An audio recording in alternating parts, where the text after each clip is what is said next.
আপনি যখন প্রবাসীদেরকে বলছেন যে নবাবজাদা, আপনি কিন্তু বলতে পারতেন যে কিছু সংখ্যক প্রবাসী নবাবজাদার মতো আচরণ করেন।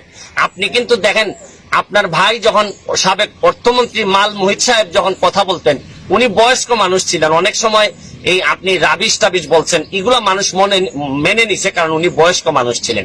কিন্তু আপনি যখন তার ভাই হয়ে, আপনি একজন শিক্ষিত মানুষ হয়ে যখন আপনি একদম জেনারেল ভাবে কথা বলেন যে প্রবাসীরা নবাবজাদা, তখন সব প্রবাসী তো আর আমার মতো ব্যারিস্টার না, আপনার মতো এরকম ফ্যামিলি থেকে আসে নাই যে আপনার সব এরকম বলিষ্ঠ কথা এবং লুকানো কথা, ভিতরের কথা সব স্বাভাবিকভাবে মেনে নিবে। প্রবাসীরা এমনি থাকে দুনিয়ার কষ্টে। প্রবাসীরা যেখানে নিজের দেশের বাইরে থেকে মানুষ একটু সম্মান আশা করে, মানুষ একটু সম্মানের সাথে কথা আশা করে। আপনি যখন বলেন যে প্রবাসীরা আসতে পারে, আপনি বিভিন্ন কথা বলছেন যে লাখের লাখ মানুষ আসবে। আপনি বলতে পারতেন যে আমাদের আইন বিচার ব্যবস্থার অবনতি ঘটতে পারে।